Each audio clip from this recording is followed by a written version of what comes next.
Hey guys, Sean here. Welcome to the F1 Word and to some race reaction for the US Grand Prix of 2021. No idea why I said it that way around.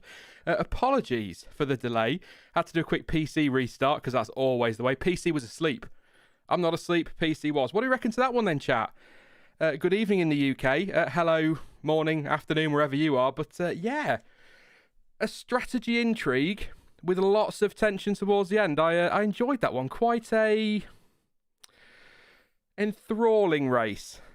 That's the one I'm going to go with. Enthralling. It's my word of the day. Why not? I'd imagine a lot of happy Max Verstappen fans, disappointed Hamilton fans, and probably a lot of happy Mexican fans. Sergio Perez on the podium. Let's have a look at that race result. I've got Stuart with me today. We'll try and keep this to 90 minutes so that people in the UK and Europe can go to bed. Max Verstappen took the win in Austin, 1.333 seconds clear of Lewis Hamilton to take a 12-point World Championship lead. That race, that could have been crucial for the World Championship. Sergio Perez, third place. Charles Leclerc in fourth for Ferrari. I thought it was brilliant today, even though we saw stuff all of him. Daniel Ricciardo in fifth. Valtteri Bottas, sixth place. Carlos Sainz, seventh. Lando Norris, eighth. Yuki Tsunoda, a couple of points for Yuki, in ninth place. 10th place for Sebastian Vettel. By the way, everybody up to Tsunoda lapped. Giovinazzi, 11th again. Lance Stroll, 12th. Kimi Raikkonen, 13th. The two Williams of Russell and Latifi, 14th and 15th. Schumacher, 16th. Mazepin, 17th. And it's DNFs for Alonso, Ocon and Gasly. Yeah, sorry. It's been a chaotic couple of minutes here at F1 Word HQ. But let's say a very good evening. Night to Stuart. Hello. Hello. Good to be back. That was a fun race, wasn't it? Yeah, I've gone with enthralling. That's my word for today. Yes, I was suitably enthralled. It'll do. We'll just keep saying enthralling for an hour and a half and that'll be fine. We've got this. Let's start with the podium. I suppose the top three on that podium. A win for Max Verstappen. I just said there when I was going through the order. That feels like a massive moment in the championship, that win, doesn't it? Yeah, it really does. I mean, I know the form book's been a bit torn up this year, but this was supposed to be one of Mercedes's fairly steady hunting grounds here. They were the people to beat, and it looked like it on Friday, but then Saturday came and everything turned upside down, and we wondered who was sandbagging who. And again, in the last third of the race, it kind of looked like it was back in Hamilton and Mercedes' hands, but they couldn't quite make it work. And now we're heading into Red Bull territory in the next couple of races. So this was a race they really didn't want to lose. You've kind of touched it there. You just can't tell, can you? Mercedes might go to Mexico and dominate. It's just been that kind of season, hasn't it? It's been crazy. But I'll come to Super Chats in a minute. Evening, Charles. I think it's evening where you are. Good to see you again. And to everyone else who's done, I'll do those in just a second. But one moment, one close moment between the two of them into turn one. It was a good start from Max. It was just a slightly better one than for Lewis Hamilton into turn one. Came across nice and aggressive to defend.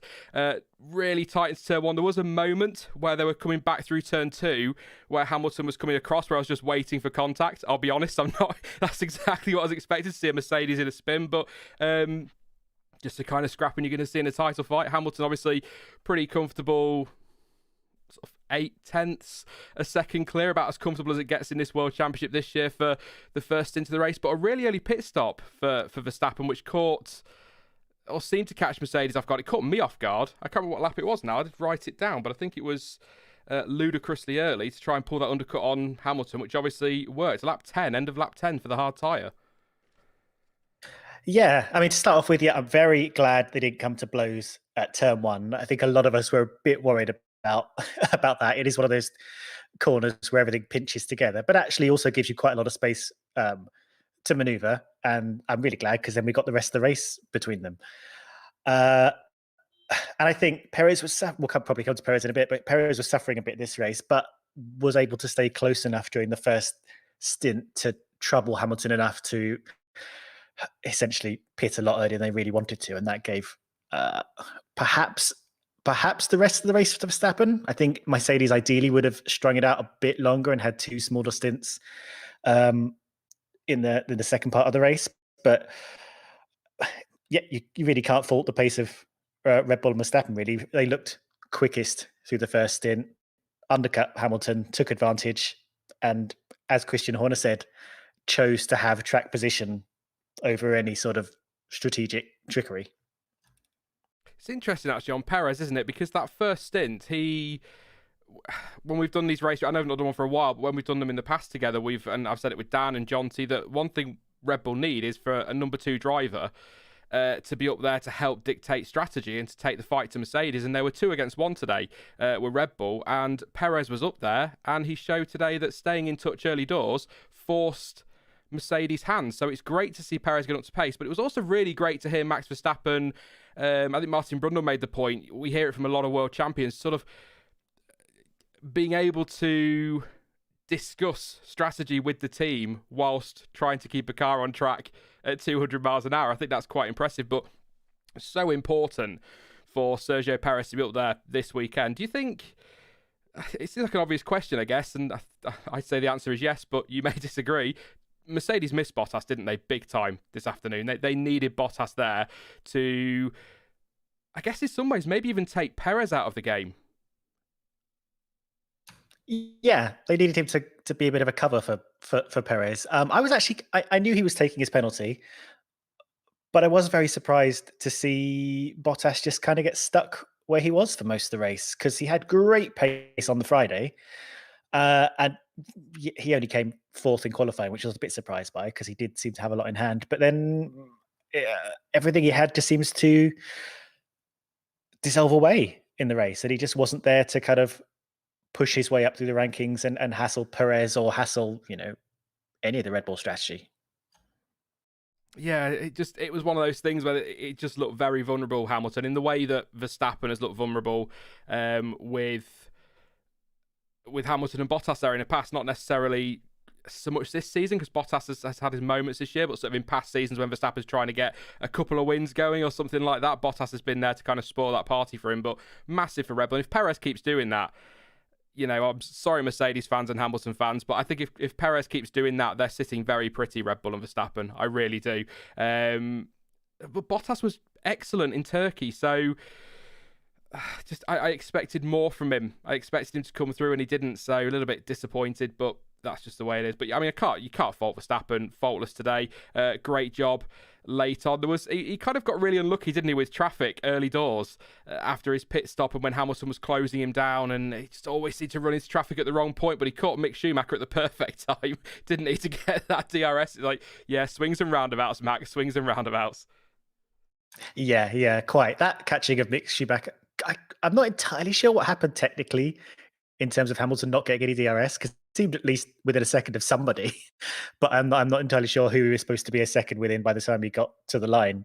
That was very confusing. But yeah, but I think by that point, Hamilton had already made an error in that penultimate lap that hadn't got him close enough. So I think Hamilton had blown it on that lap before we even got to Mick Schumacher. Yeah, it was one of those, like I say, strategy intrigue races. It felt like not a slow burner, because I think it was still quite an enjoyable race, especially with some of the stuff going on behind, but sort of waiting to see what was going to happen with the strategy. It's just one of those races, but I quite enjoy them, to be honest. It's part of Formula One. You get your chaos, like we've had at some tracks. You get your no races, like we did at Belgium, and you get your strategy race. It was one of those, so I thought it was thoroughly enjoyable, tense as well. Even as a neutral sat here, it's sort of like, oh, what's going to happen? Really excited. So yeah, just Formula One. I think Formula One's at its best at the moment, and I'm certainly enjoying it more than I have in recent years. And that says something, because I always enjoy the Formula One. So just great drive from I think the entire top three. I mean, I think Hamilton will come out of that disappointed. He looked disappointed. It is a big hit in the championship, but did he do all he could today, and did Mercedes do all they could do today, really, to try and take that win?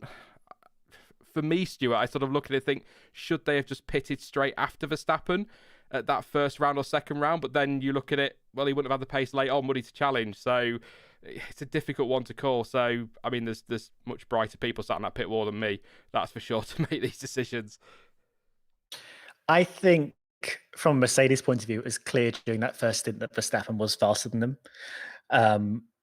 And they pitted. I mean, it looked like it was an early pit stop, but actually quite a lot of people pitted around that time in the end, so it wasn't too off the ball. But I think they knew they were probably going to get undercutted even if they responded on the next lap. So pushed it a little bit to get themselves into a decent window with the strategy they ideally wanted, but obviously could only take that so far because as soon as Red Bull pulled Perez in, Hamilton was vulnerable to falling behind him. So, as you said earlier, like having Perez there was the key to Red Bull sort of controlling this race early on and putting Mercedes in that vulnerable position.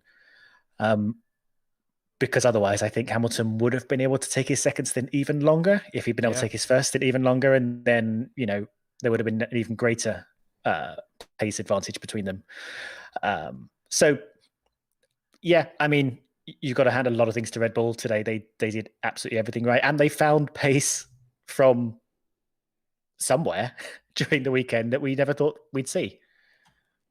Yeah, it was Mercedes all the way this weekend. I really did. It didn't come that way. And just another quick word on Perez while we're talking about the top three. No water during the race, and it's turned out that he wasn't very well this morning. Had some issues at the rear, let's put it that way. Wasn't very well this morning in the US, and went throughout the whole race without any water or no drink or anything like that to help him through the race. So actually, I think that makes Checo's podium just that little bit more impressive, doesn't it? And he's really got it together this last couple of races, and I'm pleased to see him. He's up to fourth in the championship as well. Now that looks like balance has been restored a little bit for Red Bull to see him up there. So yeah, I think you said it. I think you said it, or I thought it at least. A bit of a lonely race for him in the end, but he was keeping the pace early doors and then sort of fell ahead. And if that was anything to do with the drink, or I would suspect probably more to do with the fact that Verstappen and Hamilton are just in a completely different league. And as we saw in Hungary in 2019, when they are relentless with the pace, nobody can catch them. They're gone. Yeah, I agree. And I agree. I think Perez did a solid race, all considering, especially as he wasn't very well. And I can imagine the second half of the run, he looked quite awful when he got out of the car. But did a strong first half of the race, which is what he needed to do. And to be honest, we've seen so many races this year where Hamilton and Verstappen just sort of disappear into essentially another class compared to the rest of the field. And we've been extremely lucky this year that we've seen them battling with each other for the same position in so many races. I've said before that we've had championship battles where you hardly ever see the rivals sort of facing each other on track. But this year, once again, with this race, we're seeing Hamilton and Verstappen fighting for the lead and getting very close to a position change right at the end of the race. Would you be bold enough to call the title for Verstappen now? I'm not. I don't know. I mean, we've got Mexico, traditionally a Red Bull track. You'd probably say the same for Brazil, although that Mercedes have gone strong there as well. Abu Dhabi, a bit of a Mercedes track as well, apart from last year. But then we've got the unknowns of Qatar and Saudi Arabia, haven't we? So even with a 12-point lead, it's a big day. It's a big afternoon for Max Verstappen to get that win in Mercedes territory, if you like. But I still feel like this could go either way. I feel like there's another twist to come, is what I'm trying to say. Another. Yeah. I mean, it's definitely not a sure thing by any stretch of the imagination yet. You would, if you were forced to make a bet, you would kind of start leaning Verstappen now, because not only are we going into some sort of Red Bull territory for a couple of races now, Mexico in particular, but also Brazil, they're pretty strong, and both races are this high elevation that has tended to favour Red Bull. But, looking back over the course of the season, Verstappen's got 3 more wins than Hamilton. I think he's got 4 more poles. And he has also lost a great deal more points through things like accident and incident. So if you were totting up where sort of points were lost by unforced errors, you would end up handing quite a lot more points to Verstappen. So it just seems like the Verstappen race, you say it's not over yet, and there are a lot of question marks, and we don't know what's going to happen in Qatar and Saudi Arabia. Saudi Arabia in particular looks like Baku on steroids in terms of risks with the wall and stuff.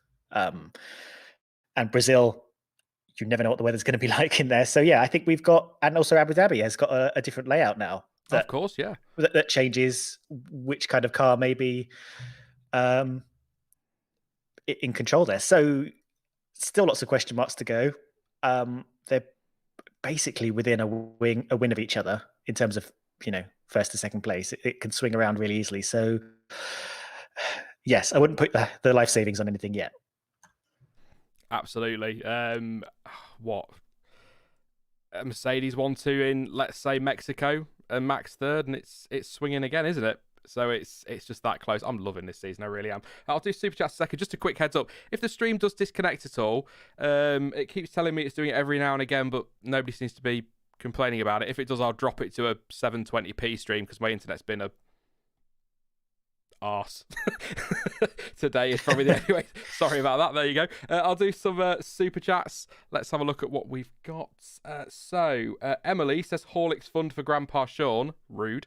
Charles Edward Cheese. Thank you very much, Charles Edward Cheese, once again in with that massive super chat. Always appreciated, mate. Great to see you. I'm sure you enjoyed that one. So let's see if we get this stream to 500 likes for Charles. Let's try and get to 500 likes. Says, hell of a race from Max Verstappen.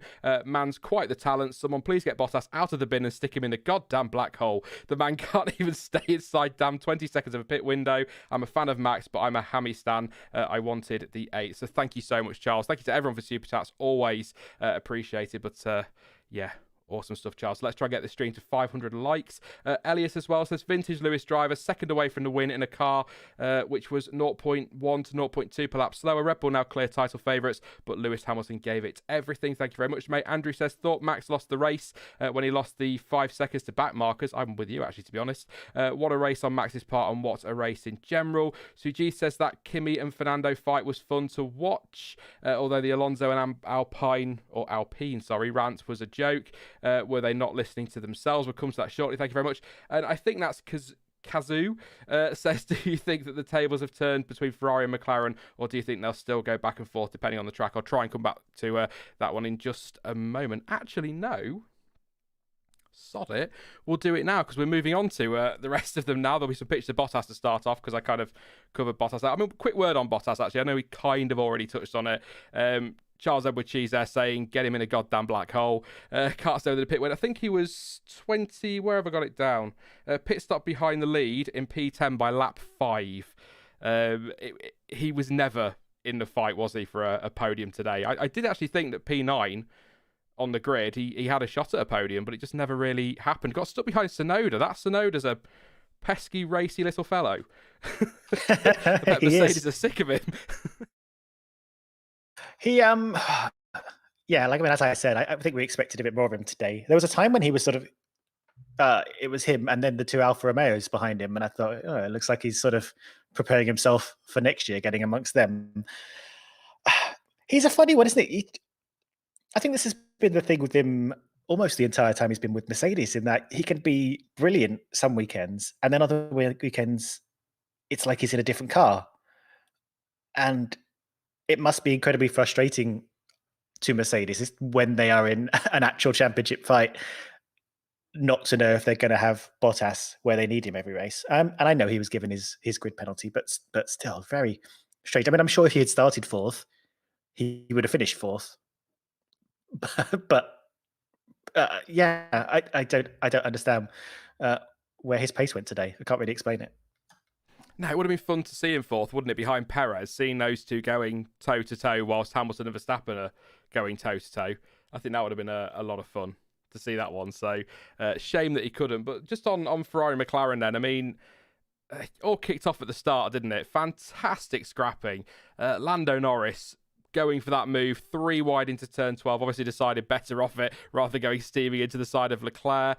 A little bit of chat about having to give positions back, Sight saying that he gave the place back to Ricciardo after he'd gone off track and then ended up apparently having to give it back to Norris, I think. Was what they wanted. I don't know if that actually happened. That was what they were arguing for. But it is so close between them two teams. We've got this great title fight between Mercedes and Red Bull, but then we've got this really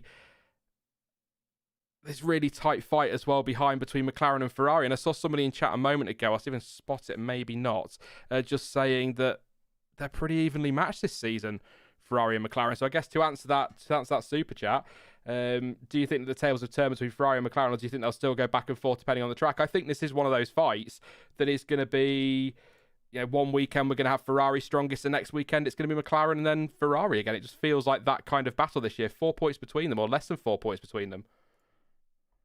Yeah, I agree. I think this is a very swinging back and forth kind of battle. It's been incredible. I've loved the Ferrari McLaren battle, and I think, if the title at the top was, less exciting than it is, I think this still would have been an incredible thing to watch. And there have been times earlier on, like mid-season, when it looked like Ferrari had done some development and actually got significant pace over McLaren again, but then McLaren swung it all back again. So I think, it's going to vary track to track, and McLaren must be ruining the mistake they made in Russia, because that would have been a handy gathering of points against Ferrari. But that first lap was absolutely incredible. I loved it, and I actually loved that. Apart from there was Latifi Stroll at the beginning, there was a lot of battling going on and no sort of accidents for it. So I didn't even know where to look. But and we're going to the weird Mexico next race where everyone seems to behave slightly different because there's like no oxygen in the air. So and they're on different engines. So who knows which way it's going to swing next. But I think neither of them are going to be giving up on anything just yet. It was quite, and also good to see Ricciardo sort of seems to have found himself. I was just going to say, it was quite a chaotic first lap, wasn't it? And then it did settle down after that. But it was a fantastic fight between them. And you're right, it's good to see Ricciardo. I think that win in Monza did him the world of good. And that's sort of a bit obvious that a driver wins a race and suddenly they get a boost in confidence. But that was huge for him. And he seems to have got things a bit more together, getting to grips with the car, which is great to see, just in time for them to scrap it and give him a new one next year. But I'm really pleased with that Ferrari McLaren fight. It's really exciting. There was another moment between Ricciardo and Sainz, wasn't there?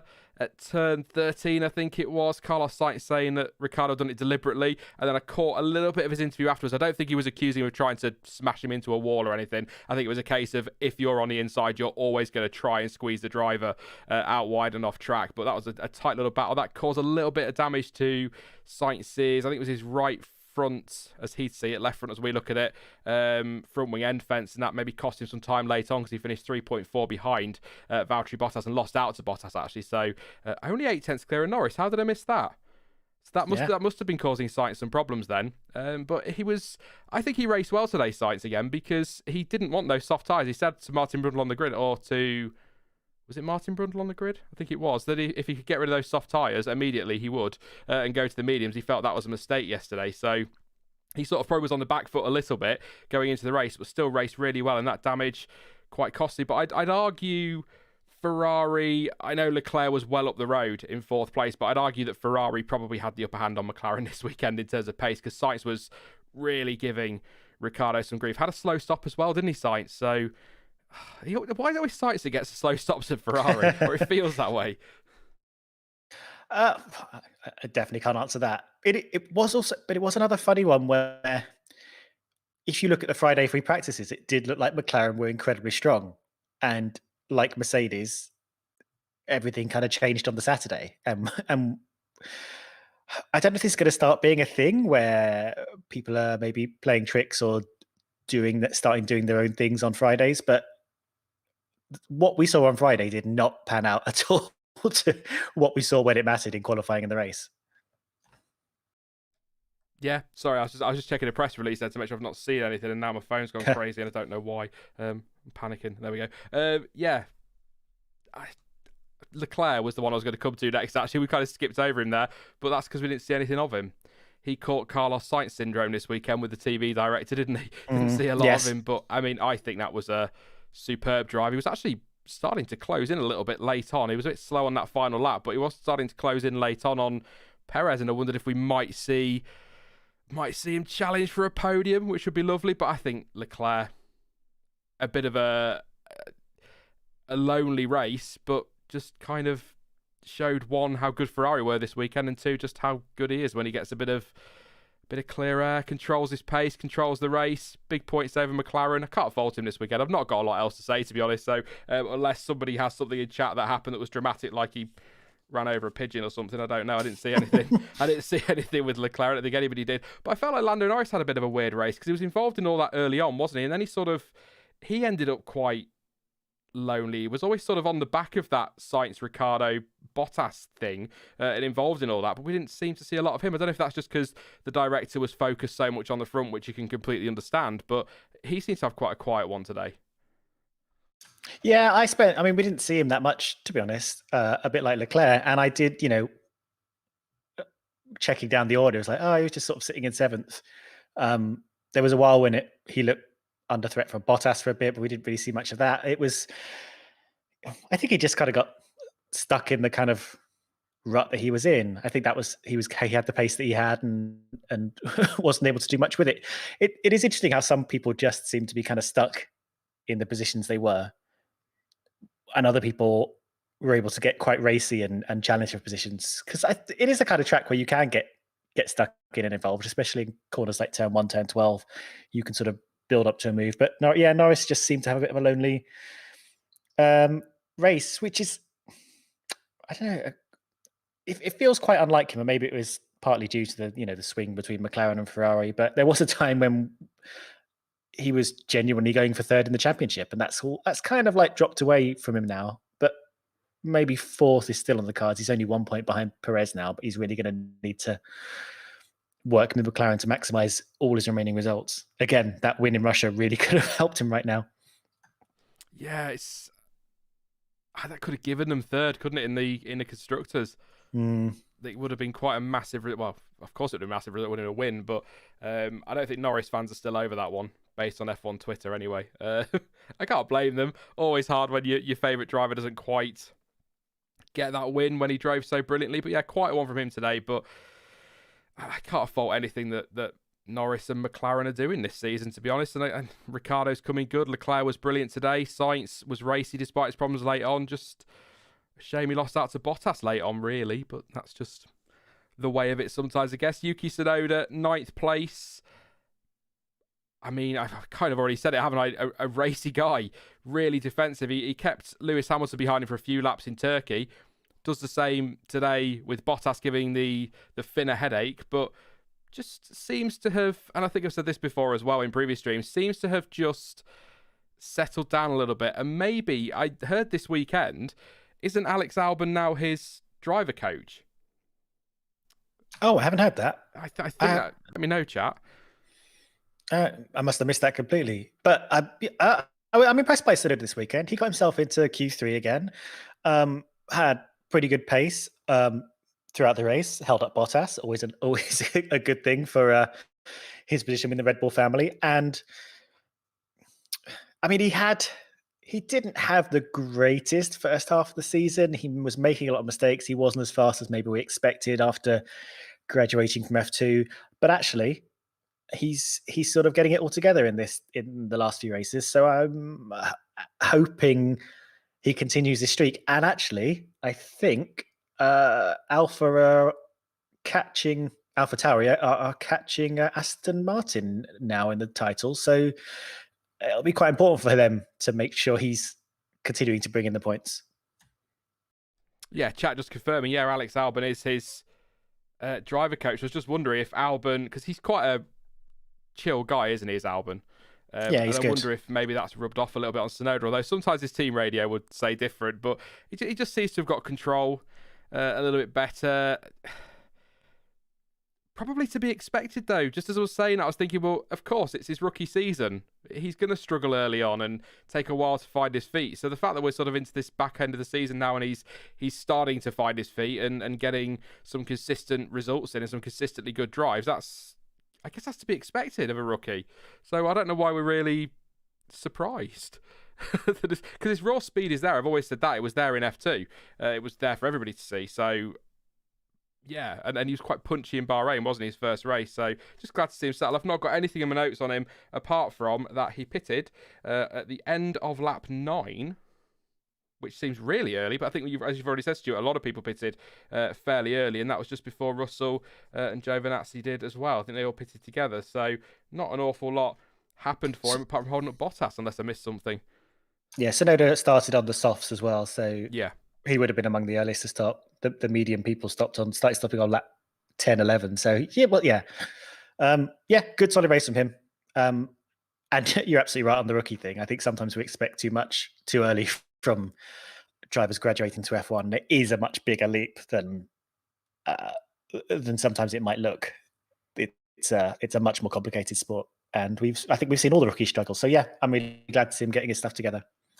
Yeah, so some drivers will come through, won't they, and just get to grips with it pretty quickly, but not everyone's going to do that. You've got to be a special talent to do that. So, and I think Yuki's got something there. So, be interested to see how he settles in the second season, because I don't think Mr. Marco is going to be, or Dr. Marco, sorry, is going to be quite so forgiving next year, is he? Really? So, although next year's a bit of a rookie season for everybody with the new regulations, I suppose. So maybe you will, Dr. Marco, have patience. Never, I won't have it. His teammate though, a bit of a cack day. Some issues on the grid for him, and then he was sort of going along relatively okay and quite nicely, and then suspension issue. It sounds like a suspension broke cruising around on track, and that was kind of it. I don't know if I had the AlphaTauri press release through. I will have a double check, but yeah, just a bit of a rubbish day for him, and of course, game over in the pits. I'm just going to have a look now. We've got Yuki Tsunoda's press release, and we've got that one. So, suspension problem, that's confirmed by Pierre, forced him to retire the car. At the moment, we don't know the real cause. We'll have to go away and investigate this. It's very frustrating because we know every point counts at this stage in our midfield battle. Kind of what you were saying there, Stuart, about their fight with, is it Alpine? Yeah, because they're clear of Aston Martin, aren't they? Well, clear of Aston Martin, so it will be Alpine. Oh, Alpine then, yeah. Sorry, my mistake. Too many A's. So it's just a shame not to see the flag and Jody Eggington. Deserved point for Yuki. Soft tyre first stint, did well in that one. Managed both sets of hards well. Nothing there. Just something I need to investigate, which is kind of the press release line, isn't it? We don't know what's wrong, we'll have to investigate it, but also you can't expect them to know immediately after the Grand Prix what's gone wrong. So yeah, just a disappointing one for Pierre, and it's a shame because he's had such a good season. I'm just going to pull up the championship actually while you say anything you want to say on Gasly's cat weekend. I think something we haven't touched on yet is the bumps around this circuit, which have been a sort of issue for quite a few years now, and they're trying to sort of smooth them out, but they have been problematic in terms of not just making the track difficult to drive, but causing some reliability problems for the cars. And I think it was suspected, at least in commentary, that had something to do with what broke the suspension. It's really quite hard on the cars. I'm in favour of bumpy tracks. I don't think we should all, these should all be billiard smooth and give the drivers an easy ride, but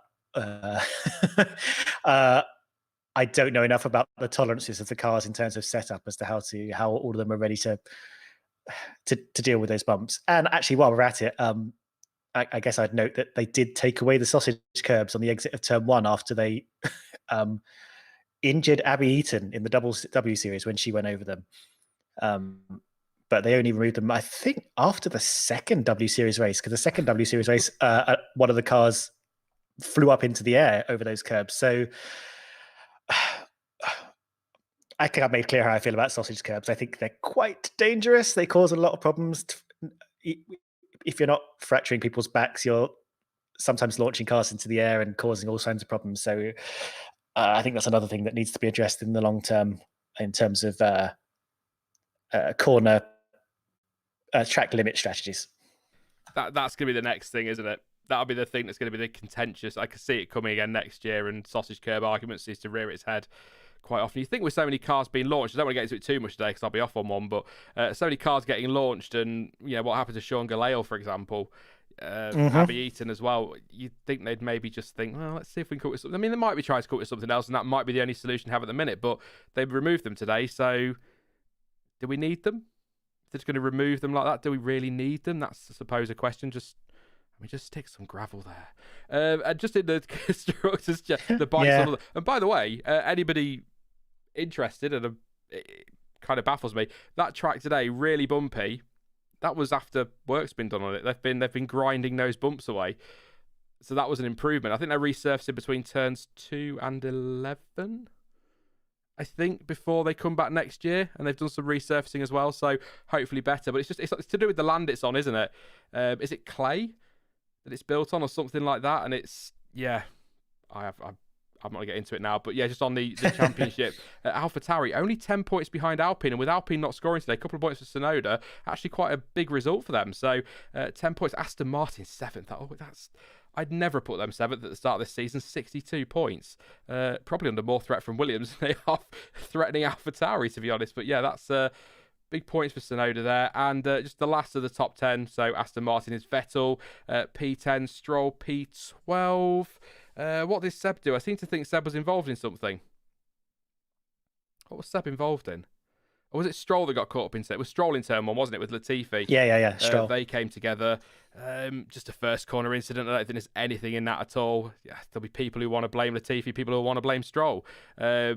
Interesting enough, the internet doesn't blow up like it does when it's Verstappen Hamilton.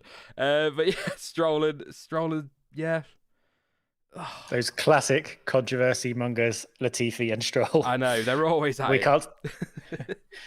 I really like turn 1 because I think it offers a lot of opportunity for overtaking at different lines, but it does have that thing on off the start of the race where it starts off really wide and then funnels everyone together. So it's hard to get 20 cars through that without some kind of argy-bargy somewhere.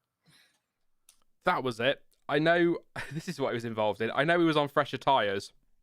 What a lovely move from Sebastian Vettel around the outside of 16, 17, 18 on George Russell. Right around the outside. Again, I know fresher, I think he's on the mediums as well. Still a great move. Nice and racy, Vettel today. We saw a few bits of him, but again, I think today's race, from a TV point of view, was another one of those. It was a victim of the fact that and again, rightly so, the director has got to focus on the championship battle. He's got to focus on what's going on, or they've got to focus on what's going on at the front of the Grand Prix. So people aren't really going to be bothered about Sebastian Vettel putting in a good lap or whatever. You tend to get replays later in the week of that. But a lovely moving on Russell from him for Seb. Stroll, again, a bit of a quiet race. Didn't see an awful lot of him. Had that incident in turn 1 with Latifi. But it's been a really rubbish year, hasn't it, for Aston Martin? And it's a point. It's actually Vettel's first point since Belgium. And if you don't want to count Belgium, I think we're going back even further. In fact, I'll have a very, very quick look. Hopefully this doesn't now crash my internet because I've dared to load Wikipedia, because apparently my internet can't handle Wikipedia. Oh, Lord. One of them days. But I think, so it's his first point since Belgium. And if we forget that Belgium is a thing, obviously he was disqualified from Hungary, DNF in Britain and Austria. It's his first points from a race that actually happened since France, believe it or not. That's quite incredible. Though, he did have an incredible result in Hungary that was a real shame that got taken away from him. He's had a much better season than he did last year, and I think Aston Martin have had a naff year, but they do it is having kind of made peace with the fact that they had a naff year. It is kind of good for them that they're in this no man's land in 7th place, where whatever they do, that's probably where they're going to finish. So they don't have to be chasing car development or focus on the rest of this season too hard. So I think they may have a tough sort of last 6 races and get some points here and there, but I think they know what this season means now, and they can focus on what's a very significant 2022. But I think Vettel actually had a really good race. He was getting involved in some scraps. That move, as you said, was really good. He got himself a point and had pretty decent pace and did much better than Stroll, who ended up getting knocked out of qualifying very quickly, which was a real bummer for him. Oh, of course, as well. Vettel started from 18th, somewhere around there towards the back, didn't he, after his penalty? So that's a pretty decent recovery in a car that, I mean, it's not a bad car, but it's just not really where they want it. And I think they'll started focusing on next year very, very early anyway. But I think probably even the drivers are focused on next year at this point. There's not much to fight for. They're not going to get caught by Williams. They're probably not going to catch AlphaTauri. In fact, I'd say now they won't catch AlphaTauri. It's kind of season done for them. But I think, yeah, good race. It's the move on Russell which I quite liked. It made me go, ooh. which, given the weekend I've had, that's about as excited as I get, to be honest. So, yeah, solid one for him. Just some more super chats. Charles Edward Cheese is in chat, and he's like, get those likes up, people. 275 likes, 1,100 watching. Let's try and get that to 500 for Charles. So, let's see, where do we get to? So, Mark, good evening, mate, says, what do you think about the ethics of F1 going to all the countries with crappy human rights records, especially given the We Race as One campaign? We'll try and come back to that one, mate, during Q&A, after we've done Driver of the Day and that one. I'll try and highlight that one. I just nearly drew on my monitor. Leave me alone. It's late. Everything was going to be highlighted on that bar for the rest of my life then.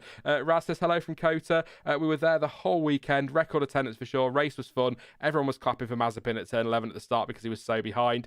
Championship deciding result. Thank you very much, Raz. I hope you had an awesome weekend. Atmosphere looked fantastic, actually. Yeah. So I'm glad you had a great time. Would love to go to the Circuit of the Americas at some point, along with Zandvoort, Spa, Monza, everything, basically. And Custard Berry Tart says, amazing race from Leclerc. He is every bit as good as Lewis and Max, in my opinion. He just needs a car to be there next year. Thank you very much for your super chats. And again, don't forget to drop a like to keep Charles happy, as I don't want to get him upset. Well, I think he's pretty happy with the race, so it's absolutely fine. Absolutely fine. Where do we get to? I'll tell you what we'll do. Giovinazzi. That was it started Italian and then it sort of went like Yorkshire. Geordie or something. Yeah, Yorkshire. Giovinazzi had a fantastic race. P11. No, is it me, or does Giovinazzi always seem to end up in 11th place at the moment, or just on the fringes of points, and he's not quite got enough, not quite enough in that car to get him to that point? 9.4 off today. I think he was even closer in Turkey. I'm sure it was Turkey. He was close to the points. He's racing well, I think, Gio is. I don't think he's going to keep that seat, for anybody wondering, but I think he's racing well. But him and Kimi Räikkönen were involved in some interesting moments with Fernando Alonso. Mr. I don't know what to call Mr. Why is it okay for Kimi to do that, but not me? That was his engineer, actually, wasn't it? Or somebody at Alpine who was on to Michael Massey about it. But we'll talk about the Giovinazzi Alonso one first. I feel like that was a frustration moment from Alonso. He just lost that place to Kimi. He felt that Kimi should have given it back, and he didn't, and I agree, he shouldn't have. And then he's gone into that corner at turn 12. Basically thought, brakes are for losers. Gone really, really deep, off the track, got the position, and then kept it and stayed ahead of Gio. I mean, do you debate that decision from the stewards to ask him to give that position back, Stuart? Do you think that was fair?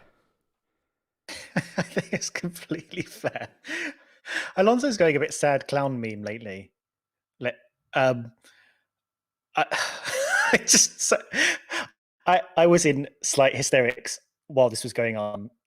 Those kind of like 5 laps when Alonso was being a bit clowny and dramatic. It was quite good because it was during a lull in the general race, so Alonso decided to kind of go all soap opera and stir things up a bit. It was Gio, first of all, that he shoved off the track, right? No, it was Raikkonen who shoved off the track. It was like, yeah, right. So yeah, turn one. Turn one. Yeah, he shoved Raikkonen off the track. Was outraged that Raikkonen didn't dematerialize and teleport like through his car in order to stay within track limits. And then dive bombed and went off the track. And then cheered like he'd made an amazing move. He didn't.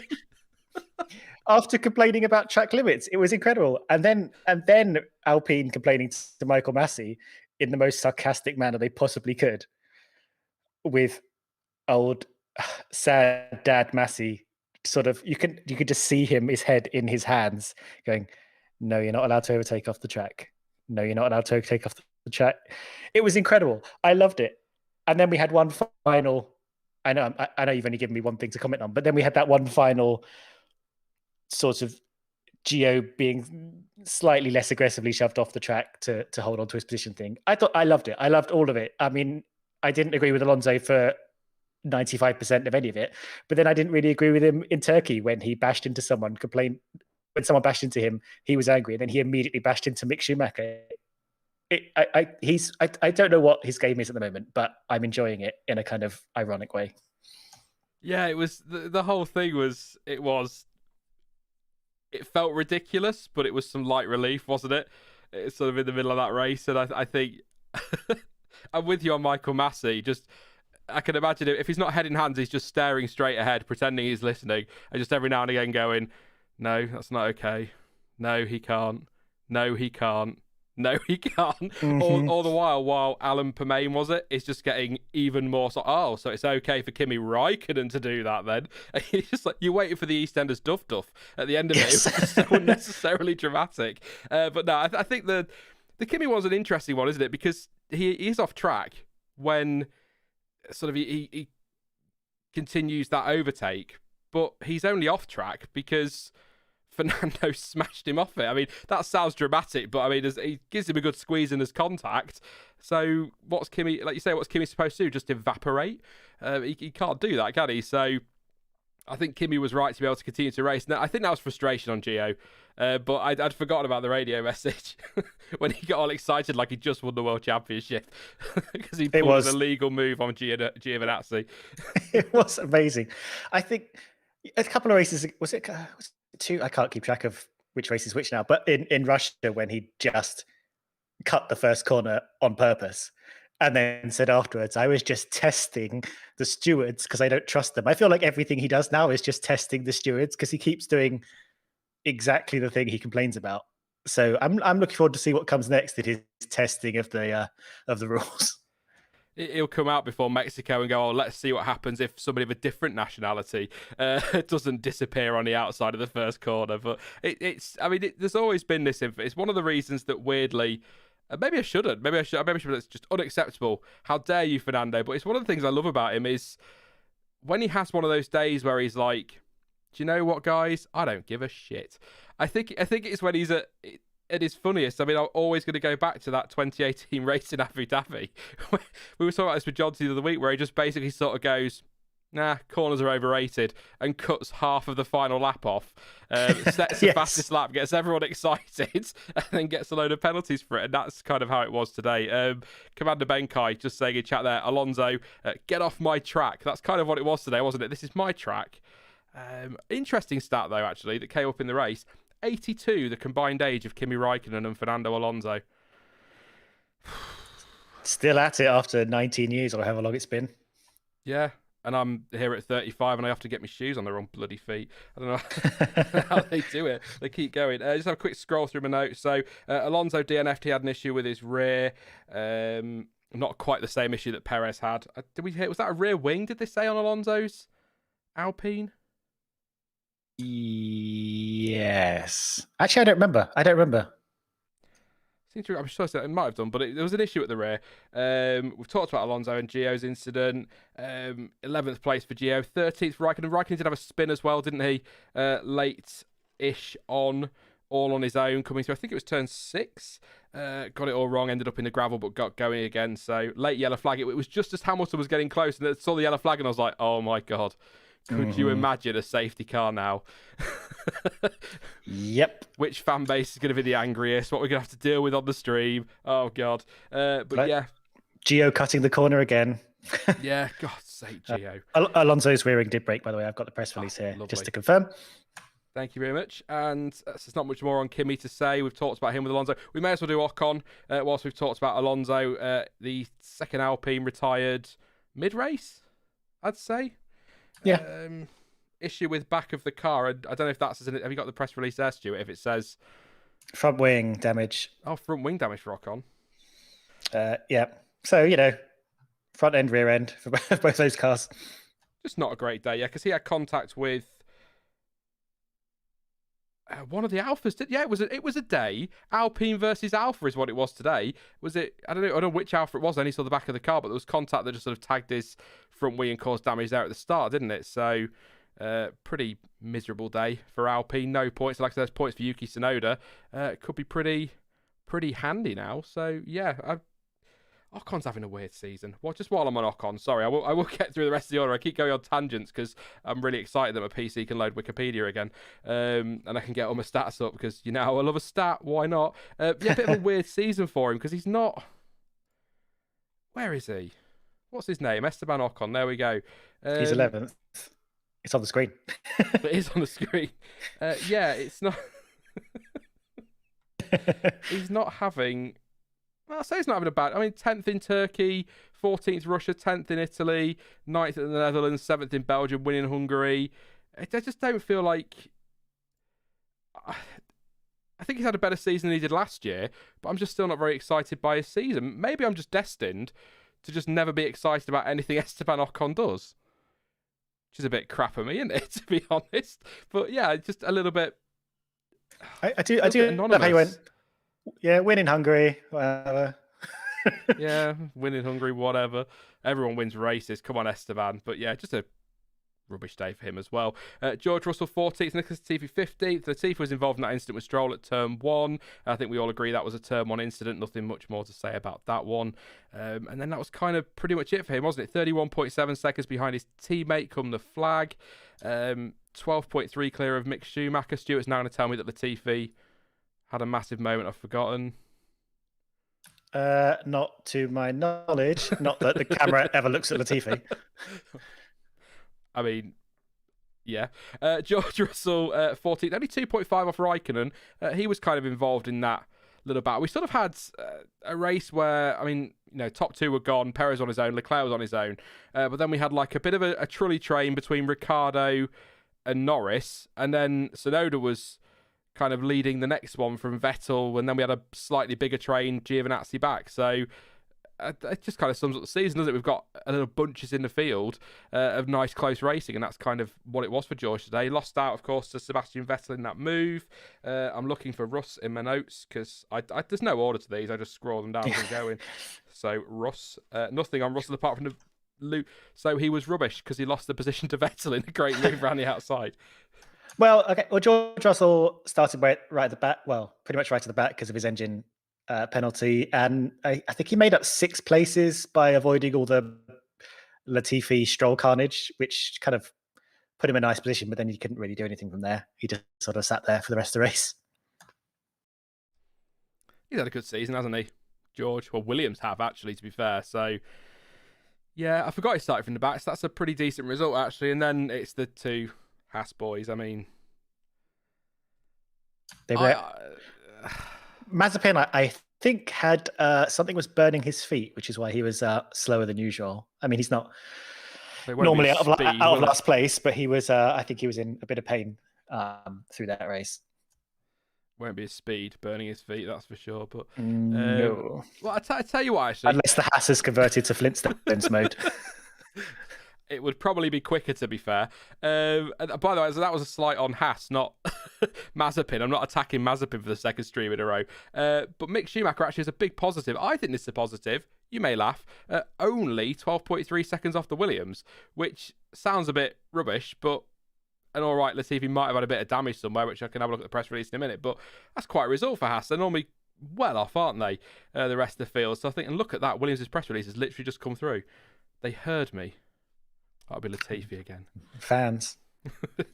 Let's see if he's got. Oh, so it was, yeah. So one of the Haas cars made a lunge on the inside of Latifi. Got sandwiched. Sadly, I was in the middle of the pack. We know that one. Picked up front wing damage. Then, of course, he had to pit for that one. Threw him off a little bit.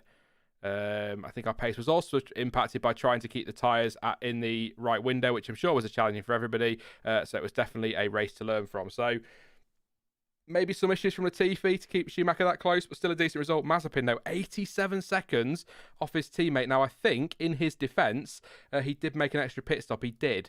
But that's only 20 seconds, so he was 67 seconds behind his teammate. And I know they're races, to be fair, Stuart. Once they start getting laps, it's done for them, isn't it? So probably a bit demoralising, but that's a big gap to his teammate to find through the rest of this season, over the winter and into next year, really. Yeah, I mean, they gave up on this season before it even began, didn't they? They barely did any upgrades between last season and this season. It's a funny old thing for them, and it's really hard to know how you, based on their own benchmark, how you grade their race. Did they have a good race based on what they've got? I don't know. Maybe. Could Mick Schumacher have done better? Hard to say. He sort of the Haas is a long way behind every other car, and Mick Schumacher's, let's face it, quite a way ahead of Mazepin. So it's just really hard to have kind of a tangible sense of if they had a good one or not. They were there. They were still there at the end. If there had been a massive 10-car pile-up, they would have got some points. So good for them for hanging on out. But otherwise, it's hard to know what to say about them. And we're just sort of like, they're just making up the numbers right now, which is a bit sad. I mean, that's what I've been saying it all season, and it's probably gets boring to keep hearing the same thing, but all they can do is finish the race and hope that something happens ahead of them. So long as they're finishing the Grand Prix, that's kind of all they're doing. But this will be contentious in chat. It is officially their home race. I had a few people say it's not really, Sean, because a lot of Russian involvement there, but it is officially their home race. They are down as an American team, so pretty miserable for them. But all they can do is get to the end, and that's sort of it, really. I'm like you. I don't really know what to say about them. So yeah, the only thing I will add, just as an extra point, because we did talk about this earlier, but while we're on Schumacher, the Mac in chat saying, what about Mick blocking Max on the penultimate lap? Some seem to think the DRS that gave Max compensates for the time lost in dirty air. We sort of touched on it earlier. That DRS was a massive help for Verstappen late on because he got it and Hamilton didn't. Or did he get...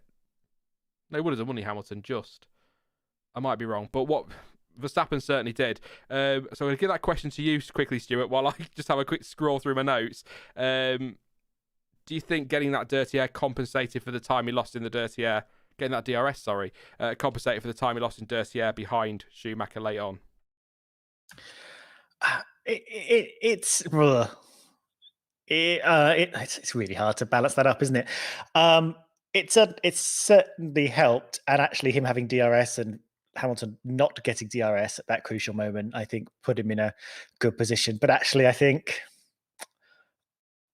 by that point in those last two laps, it didn't really matter because Hamilton had sort of screwed up turn 11, the turn into the long back straight anyway, so kind of like messed up his main opportunity to gain critical ground on Max, be it into turn 12 or into the final sector and up through the pit straight. So to be honest, I don't think it made a difference to Max either way in terms of the race. It is also it's just quite hard as well to leap out of the way immediately, and sometimes I don't think Mick did anything particularly wrong. When Hamilton came out of the pits, or no, Vettel came out of the pits into Hamilton's way at one point, and then just had to do the entire first sector before he could leap out of the way of Hamilton, just because of the way it's all one big snake feeding into the other, and there's just no real way to get out of it. So that kind of cost Hamilton a bit of time, but he did wait until he could give him DRS, whether on purpose or not. So again, you could argue whether blocking him and giving him the DRS compensates one for the other. I think it's a really hard thing to say unless the engineer comes out with the data with the telemetry and saying, yes, this is where the time was gone and lost. So a couple of points that I missed. Latifi pit exit with Ocon early on. Latifi coming out the pits, Ocon was there, very close between them. I don't think there was contact, but Ocon went a little bit wide in turn one as a result. Nothing major there for either. Slow pit stop for Sergio Perez, 3.7 seconds. It never ceases to make me smile when I say slow pit stop. 4 new tyres in 3.7 seconds. I think Martin Brundle used to say this, and I'm the same. If you drove into a garage and they changed all your wheels in 3.7 seconds, you just go, no, you can check them again. So a slow pit stop at 3.7 seconds. Slow stop as well for Sainz, 5.6 seconds. I think we talked about that one, but I'll mention it anyway. And I think black and white flag for Kimi. I think it for ignoring blue flags for Kimi. There were a few black and white flags for track limits as well. Somebody else got on, but I didn't jot it down. So that's all I've got in my notes massively. So unless you could think of anything I've missed, Stuart, we'll move on to driver of the day, I think. Oh, I forgot to think about that. But no, I can't think of any other details unless anything comes through in the chat. But no, I think yeah, take it away. I'm sure they'll let us know when we get to a few questions later if we've missed anything. So if we have, let us know. But driver of the day, I think Verstappen won the official one. I didn't check, and I saw with about 2 laps to go he was top of the order, so I just went and put Verstappen on the bottom of the stream. So if it was like Mazepin or something, I'm sorry. But I've put Verstappen down for the official one. One surname in chat. Who is your driver of the day? Stuart on my whiteboard next to Kazoo's name. I've got 3 listed. So I've got plenty of backups. Who's, in case you pick mine, who's your driver of the day? So I know how we both feel about like picking really obvious ones. However, I do feel like Verstappen just absolutely nailed everything he needed to do throughout the whole race, and kind of stole the win away from Mercedes. So it's really hard to like pin it on anyone else. And lots of people had kind of good races, but I just feel like Verstappen's was just a really well-paced, well-managed race, as well as all that talking strategy while it was going on to be sort of adaptable to what was happening. I think if Hamilton had pulled off that like slightly skewed strategy and been able to overtake, I think I probably would have pivoted to him. But yeah, I think Verstappen did an amazing race, and as we said earlier, claimed a win at an incredibly pivotal point in this title race. So it's really hard to give it to someone else, really. So Verstappen was number 1 on my list. Perez was number 3 on my list. So seeing as you've picked Verstappen and a Red Bull, I'm going to go with Charles Leclerc, P4.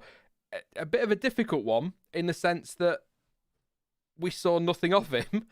But I think the fact that we saw nothing of him and he finished 24 seconds clear of Ricciardo and just 10 seconds off a Red Bull on the podium, I think he could be very, very proud of that performance. So I think that's a great result for him today. And I don't then look through that field apart from, I mean, you know, you could say Hamilton pushing hard late on, did everything he could in that car, probably deserves a nod.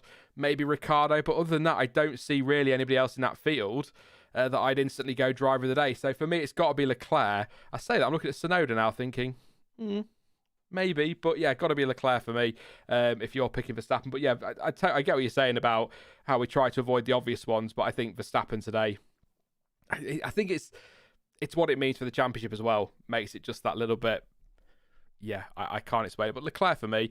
Let's see what you're saying in chats. I'm scrolling. There we go. So Emily's gone for Hamilton. Munro's gone for Perez. Adam's gone for Leclerc. Greg's gone for Leclerc. Seb 20th to point says KG Brazy. Formula One News Squad say Leclerc.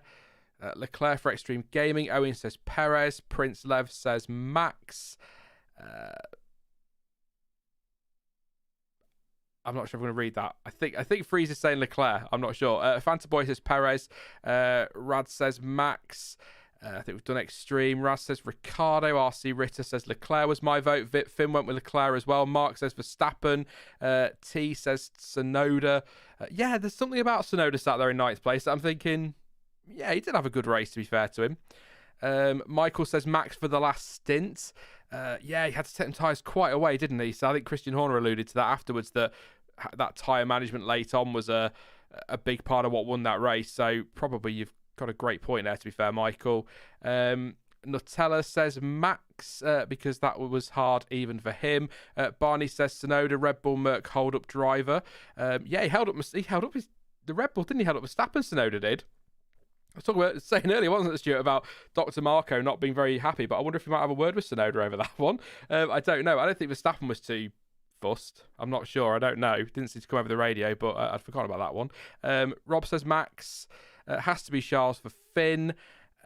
Daniel says Ericsson. Oksana says Max and Ricciardo. Couple more. Open the box says Max or Leclerc. Christina says Max.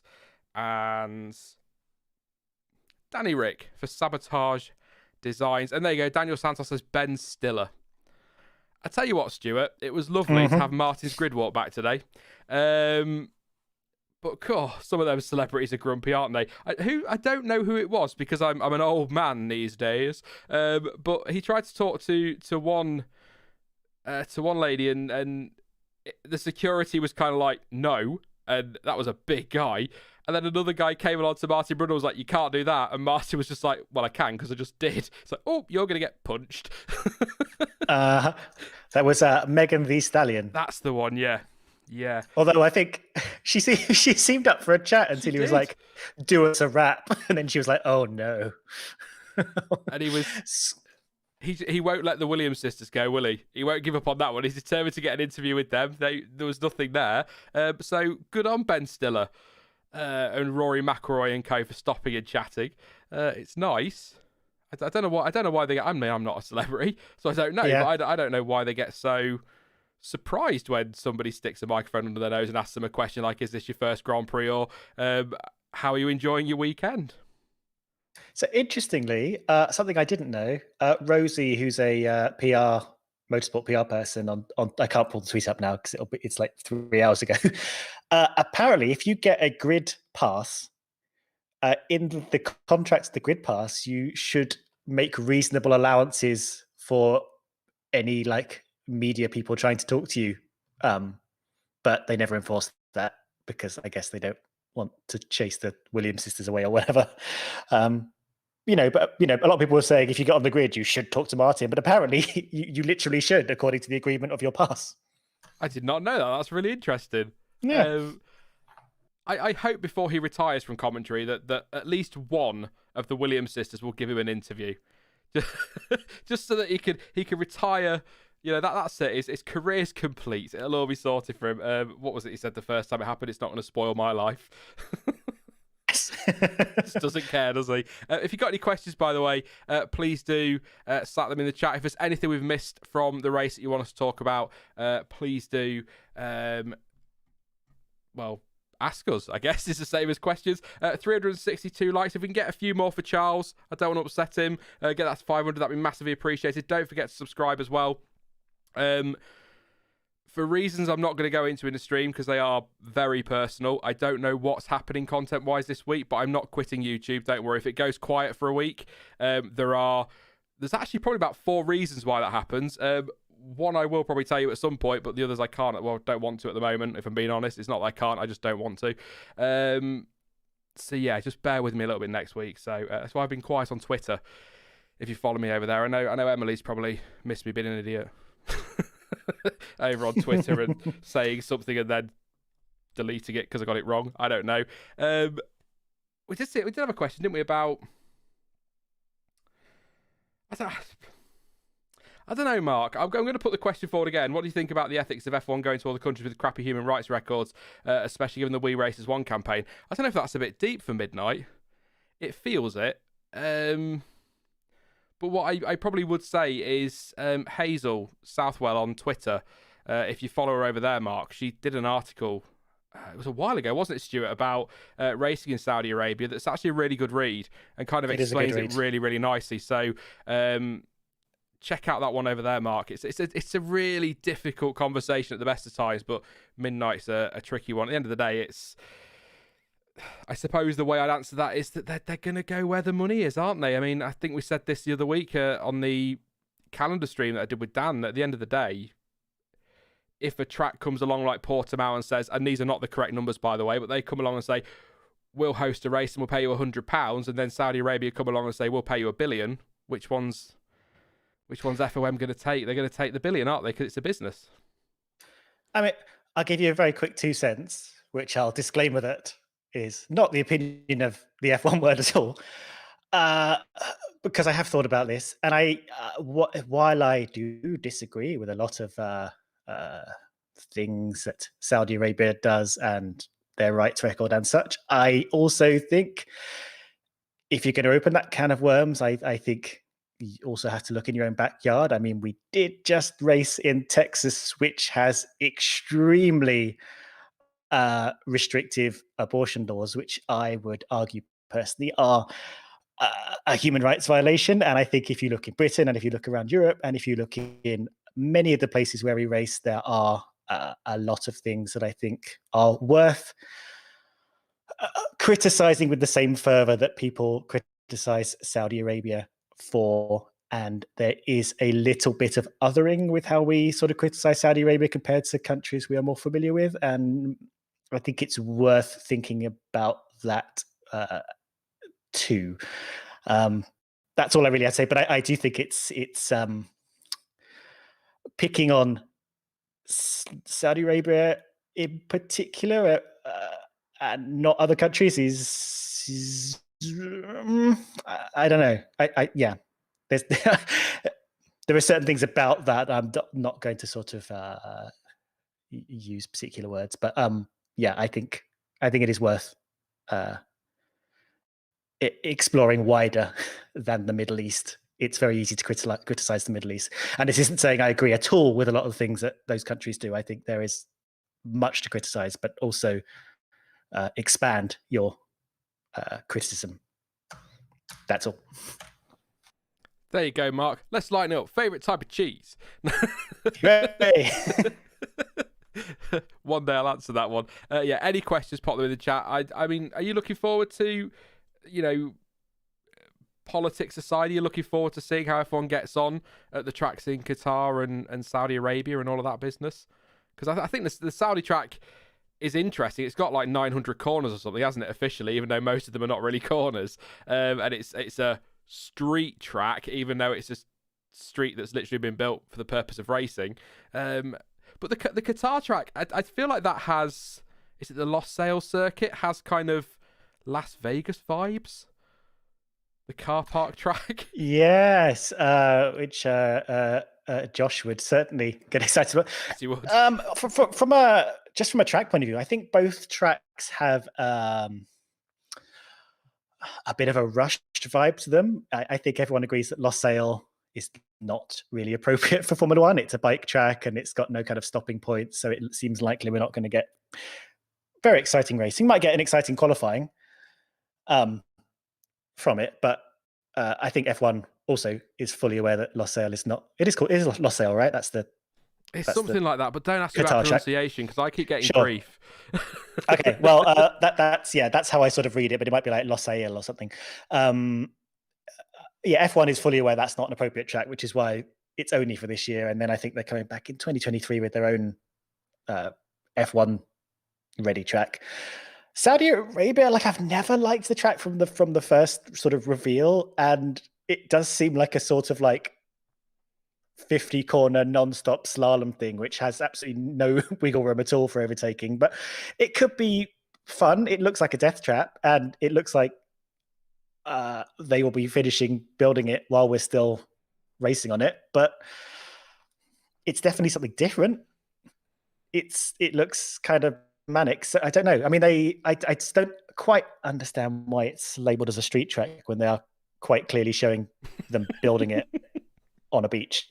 Oh, don't get me started. But I guess if they mean kind of temporary track, then I guess so. But yeah, it's all very weird. It kind of reminds me a bit of that. I can't remember what it's called. That Australian track that's just utter nonsense but brilliant. That goes sort of up and down hills, but it's like non-stop corners and a death trap. I can't. Chat will know what that is immediate, but it was like it's an iconic Australian track that's just absolute chaos. Yeah, it could be fun. I'm expecting there to be quite a lot of accidents and it to be slippery as hell because it is on a beach. It'll probably be more interesting than the Losail track, just purely because I think there are going to be a lot of mistakes being made there. But yeah, what do you think on a track basis? Bathurst, people are saying in chat, by the way. Bathurst, thank you. Weirdly, I'm more excited about the changes in Abu Dhabi than I am about the Saudi Arabia track or Qatar. You think I'd be excited about going to a new Grand Prix venue, right? And I know that the Losail or the Losail circuit in Qatar is only a temporary thing for 1 year, and then they're going to build probably a street track for it in Qatar. But the whole Saudi Arabia thing, I saw it on Twitter, and I don't know who it is, and I can't be bothered to look. Somebody said something about it might have been, is it Ryan Eric King? Might say something about the irony or something of having to put up floodlights at a street track. Or something like that. Yes. Having to put street lights up on a street track. Yeah, I mean, I'm looking forward to seeing how they get on, but I'm not interested. The circuit in Qatar, I really don't fancy at all, and I'm a bit like you. I was very unimpressed with the track at Saudi, so I think I'm more excited for Abu Dhabi. But I tell you what I am excited for. I was excited today, or this weekend, for F1 to be back in the States, but I'm really excited for Mexico and Brazil, because it's you might be able to answer this for me, chat, or Stuart, but I said it in the preview. Now that we're racing in the Americas, it gets me excited because it feels a little bit like, I guess you could say F1 is a little bit more back to normal, but also it feels like it's international again, which seems really crazy because we've raced all over Europe and in the Middle East over the last 18 months, but now that we're actually going overseas, it feels like we're international again, and that gets me excited. Plus, I love evening sessions. Yes, so do I. I mean, America isn't normally this late, but it's No. a bit of a novelty. Yeah, I mean, we missed out entire continents last year. I think we've missed Asia and East Asia anyway, and Australasia still this year. But do we still call it Australasia? That's what it was called when I was a kid, but I feel like it doesn't exist anymore. I know it's called something. Anyway, it doesn't matter. That's an aside. Yeah, I miss the good old evening races of the Americas, and I really miss Brazil being the finale, because it was prime time, Yes. pre-dinner TV, and a perfect kind of atmosphere and a great race for overtaking and stuff. It was just like, it was the perfect finale, and it's a shame that Brazil doesn't really have the money to kind of force itself into the finale. But I'm definitely looking forward to going back there again, whether it's the finale or not. Yeah, no, I'm with you. It's Australasia. I mean, I'm not great with geography anyway. I thought Middle East was its own continent, so what do I know? I think there's some contention about what continent Australia is. Some places like New Zealand don't like it being called Australia. Maybe it's ocean. I don't know. Maybe continent controversy is not the time. Not now. But we'll do a continent controversy stream one day. Thank you very much to Greg for your super chat. Says quick shout for Danny Rick in the Earnhardt NASCAR. That's queued up on YouTube, but I did see a few people on Twitter saying that was pretty awesome. He really gets into it, doesn't he, when he goes to America, Danny Rick? So that was good to see. Andrew says that traffic in Max's third stint was insane. Nearly lost in the win. Thank you very much, mate. And Mark says, on a lighter note, where would you like to see F1 go to that it hasn't gone before? The moon. Thank you very much for your super chats. That's a good. Where would you like F1 to go, Stuart, that it hasn't been before? Do you fancy a race? I honestly, I'd quite like one in Finland. I think they've given us some great drivers over the years, and it'd be nice to give them a great race. So I'm going to go Finland. That's a good shout. That is a good shout. And they do keep giving us pretty exciting drivers. I mean, we have to go to, somewhere in the massive continent of Africa somewhere soon. And I'm guessing South Africa is the obvious choice. I think I am not, I have to admit, massively familiar with which countries in Africa would be best placed to host, but I think South Africa is the prime choice. So I definitely would like to go there. And I think, I just spoke about missing out entire continents. If we're going to be a fully global international championship, we need to go there in some capacity. And I think that's what we need to do next. Benjamin says Romford. Oh yeah, good shout. Romford is very underrepresented. Grimsby. Go as far as Grimsby. Why not? Let's have a look at chat. Charles was asked a question. Sepang back. I think a lot of us would like to see Sepang back, wouldn't we? I think that's the best Tilke track, if I'm being honest. So I'd quite like to see Sepang back. Where is the Antarctica race? And I think Emily says something similar as well. Thank you very much to Justin, also saying that Antarctica GP. Thank you for your super chat, mate. Super chop. sure it's great. And Benjamin also wants a Tesco car park one. I'm guessing that's in Romford as well. So I'll scroll back for questions. Anything to do with the Grand Prix? If not, we'll be wrapping it up very, very shortly because it is getting on. It's 11 minutes past midnight here in the UK. A little bit later than I wanted to be. I was supposed to be starting a bit earlier than that one, but didn't quite work out. Do you guys miss the German Grand Prix? That's from Davidus25. Yeah, I do, but I think Nürburgring over Hockenheim for me, Stuart, weirdly. Oh, I'm a Hockenheim person. Yeah. Like, I like a lot of people who were watching F1 at the time. I was a bit miffed that they chopped down the big track because that was a bit of a unique event. But actually, I really like what they've done with it. I think it makes a really good racing and is really good fun. I like Hockenheim. I think Nürburgring's a bit less fun. Do you know what, actually? I was going to put this for... I was meant to ask this last... We might have covered it on Saturday, actually, with Dan. But what happened to... was it in the track in Thailand? Was it Thailand? Oh, God, I don't know. Oh, no, or was it... No, Hanoi, Vietnam. Yeah. So, yes. Yeah, that was... How much money do you think they spent on that before they were just chucked in the sea? Christ, yeah. I don't have any inside information or anything, but the noises don't seem to be positive of it ever happening, does it? So I think it got. I mean, there was a lot of controversy behind the scenes. Yeah, I do. I mean, we talk about new tracks and stuff. I do worry about the Koreas and the Indias of this world who sort of only got to host for a couple of years and then were never seen again, and you've got to wonder how much money they lost in building an entirely new track for F1. Those were dark days. So I think anywhere that we go needs to be able to secure. I think that's why I'm less bothered about when like new tracks get like a 10-year deal, because I think that's good for them. It allows them to build a track and know they're not just like throwing their money into the sea, as we sort of seen some tracks have to do. Yeah, I mean, I like the South Korea track. That was a good track. Just a shame nobody ever turned up to watch it. I mean, they couldn't really, could they? It was in the middle of nowhere. Yeah. Saudi Arabia is Asia, isn't it? See, there's Eurasia is and that's not the band.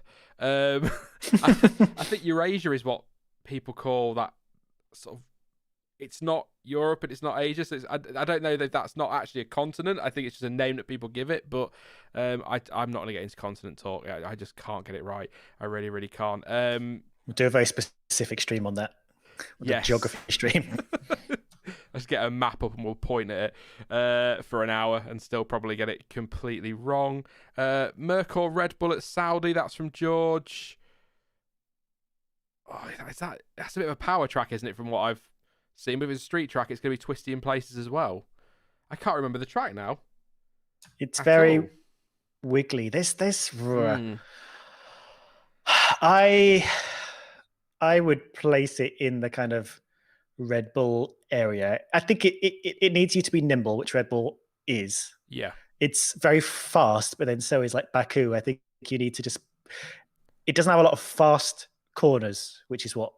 By which I mean like sort of power corners, which is what Merc are really good at. So I would... Before we get there and do like free practice, I would have said Red Bull. But again, they haven't finished building it. So who knows what's going to come out in the wash. Whether Pirelli's choice of tyres will have any effect on that, and the fact that we're doing it at night instead of during the day. There's a lot of factors still sort of to wash out. Commander Benkai says, no continent, no race. Seems really harsh. Well, no, not harsh. Actually fair, isn't it, when you think about it? But just a quick look through press release to see if anything's come in that's worth covering while you guys pop any more questions you've got, and then we're going to call it a night there, I think. I just want to have a quick check. Lance Stroll saying it wasn't our weekend. I think that's fair to say, really. Reliability is an interesting one with Mercedes, isn't it? I suppose we could cover that quickly, Stuart.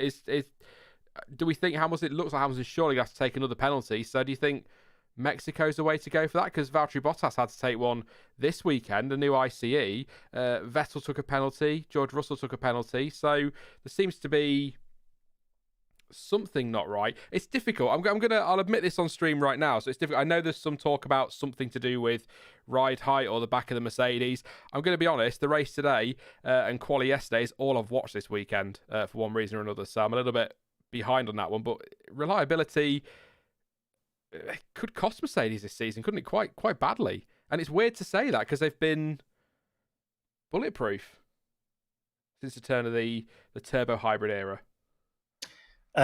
Yeah, they really have. And Bottas is on like his 6th ICE now, I think, or something ridiculous like that. Yeah, everyone seems pretty certain Hamilton will take it. I can't imagine they would do it in Mexico, but they're running out of circuits where it would make sense for them to do it. Like you would think they would do it where they sort of expect, or at least hope they can win the race with Bottas, like they did in Turkey, to kind of stop Verstappen maximizing his points over Hamilton when he does take his penalty. But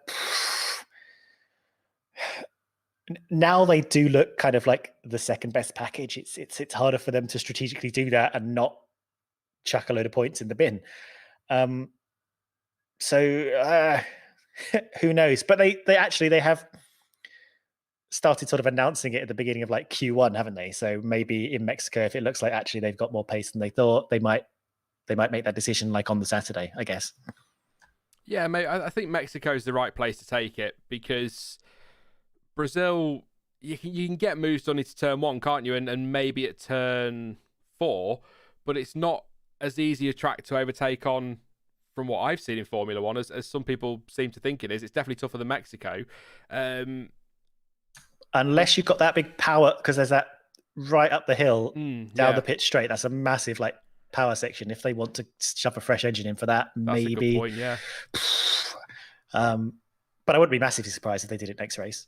Yeah, and I mean, Qatar, we don't know, do we, what's going to be like there for overtaking? Probably tough. We don't know what's going to happen in Saudi, and Abu Dhabi historically is difficult to overtake at, even though it shouldn't be when you look at the track. And we've got the changes this year, so we don't know what to do. So it kind of feels like it would be better for Mercedes to take it.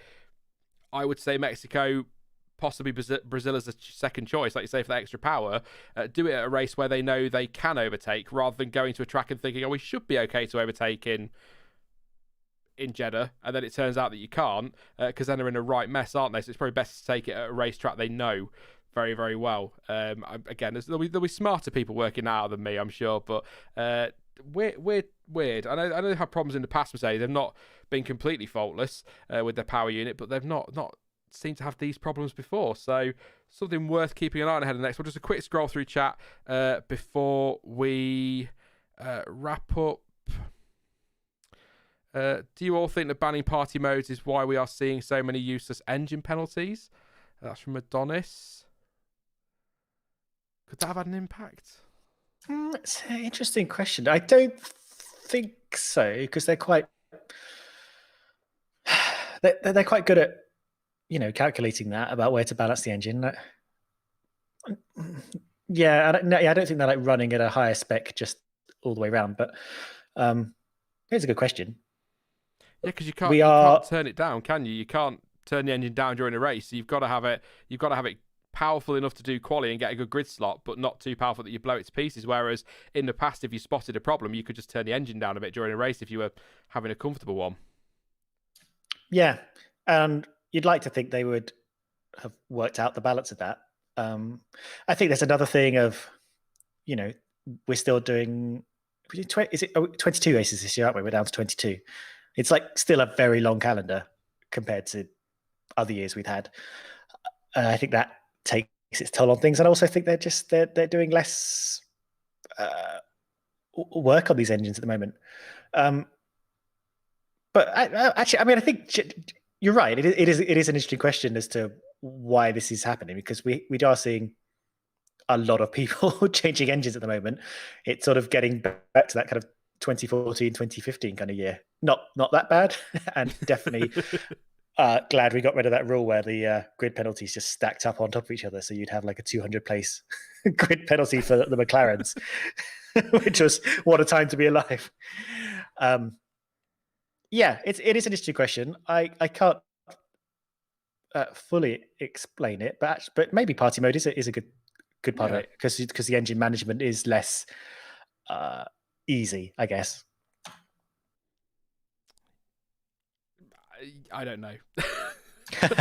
Is my answer to that one. And you have to put it more into the hands of the driver, don't they? They have to drive the car in a more conservative manner, which they're not necessarily inclined to do. They'll use the engine power they've got. Raz says, Sean comes to Texas, I'll take you to next year's race. Thank you very much, mate. I'll get a plane. Obviously not right now. I'm off to bed after this one. How much do the penalty in Brazil has the greatest potential of being chaotic? That's a good point. From Davidus, also the rain could come in. I don't know if this is aimed at us, Ricardo Robinson, but it says, these F1 pundits are some of the worst so-called experts I have the displeasure of listening to. They really talk the truth about why Red Bull is so competitive compared to Mercedes. First things first, we're not pundits, we're fans. Secondly, I don't think I've ever claimed that I'm an expert. And if you're not enjoying the stream, then I'm sorry to hear that, but that's, with all due respect, a you problem, not me. So, I'm hoping that's aimed at pundits on TV rather than us, because I don't know We're about perfect. you, Stuart, but I'm far from a bloody expert on this sport. I'm just a fan who likes to talk about it. So there you go. Positive way to end the stream, as always. Hooray. Yay! He meant on TV, according to the teller. I thought he did. I just didn't catch the right. I thought I'd cover my bases, just in case. I must say, just on TV pundits, actually, to take Ricardo's point there. How can I word this? It's 23 minutes past midnight, so I'll word it how I want. If Paul di Resta could do one from Sky coverage, I'd be very, very happy. I quite liked having Danica Patrick this weekend as well. I think she did a good job too. I know, Ricardo. Sorry, I'm just in one of those moods. But yeah, Paul di Resta winds me up, Stuart, so bloody much. He really does. I don't know why. Yeah. I used to like him. I used to really like him in commentary. I thought he used to pull Crofty back onto topic, and I liked that, but he just seems really irritating all of a sudden. I don't know why. Yeah, I find it interesting that he's sort of becoming more and more of a mainstay on Sky Sports. I think that's something we're going to have to live with, but he's... yeah, I think we need more Anthony Davidson, although he's still doing successful racing in maybe ways that Paul is not. Harsh. Yeah, but no. On a positive note, I do agree. Danica Patrick was really interesting, and I hope they do bring her back at least for US Grand Prix, and hopefully maybe for a bit more. And actually, I think it's well worth increasing the pool of driver pundits that they sort of rotate around, because I think each one brings their own point of view from whatever series and experience and careers they've had. And I'm glad that they've sort of been bringing Jensen Button in a bit more, but I think there's plenty of people not necessarily straight from F1 that they could bring in to offer insights, particularly during free practice commentary and stuff like that. Space says they have an aversion towards commentators who use the word mega. That is mega annoying, to be honest, is using the word mega. Last couple of super chats then. Thank you to Raz. The announcer at COTA says, start your engines, and every fan that also watched IndyCar kind of cringed in person, lol. And Justin, thank you very much as well, says, be happy you don't have Tom Colonel on TV. Way too Pro Max, sorry. I love how you said his name as if you hadn't heard of him before. I mean, I've seen him follow me, unfollow me, but I don't know who he is. Okay. Well, yeah. I blocked him and the other one a long time ago. Awesome. We'll wrap it up there. Emily comes in. The money is from Lawrence Stroll. Honest. Thank you very much, Emily, for that super chat as well. We'll leave it there, Stuart. I said an hour and a half. To be fair, an hour and 34 minutes if you take out the countdown. So I'll have an award for that. It's been a pleasure as always. I know it's been a little while. And although I think that championship's taken a swing towards Verstappen, I think we've still got a lot to look forward to. And I said it earlier, I still think there is another twist, at least one more to come in this one. Oh, yes. It's not over yet. And I think we're going to get some shocks still. But I do hope that, like today, they don't just run into each other. Because that was exciting, but I actually want to see them properly racing each other for the rest of the Yeah. seasons. Might be naive of me to hope for that, but I'm very excited for the next 6 races. This has been one of the best seasons we've had. One of the best seasons I've ever seen, to be honest. It's been really good fun. Best since 2012? Definitely. Yeah, it's been fantastic, hasn't it? But yeah, we'll leave it there, Stuart. Thank you very much, and I'm sure I'll talk to you soon. Thanks for having me. Have a good late night. I will. Woohoo!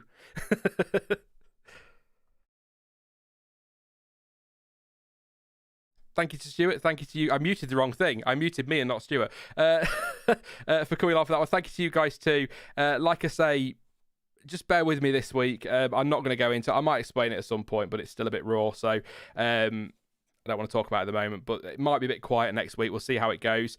But worst case scenario, I'll be back Mexico week for lots of build up to the Mexican Grand Prix. Very much looking forward to that one. But I'll try and get something out this week. We'll see how things go. But yeah, race reactions, just the usual stuff as you'd expect for the rest of the season. You can follow me on social media. I should be more active over there in the coming days. Links to all of those in the description, links to Stuart's channel as well. But it's been a pleasure to chat to you all this fine evening, and hopefully this season continues to give us some great racing. Like Stuart said, no more collisions, just great racing, but we'll leave it there. So thank you so much for watching. I've been Sean. This has been the F1 Word, and until next time, goodbye.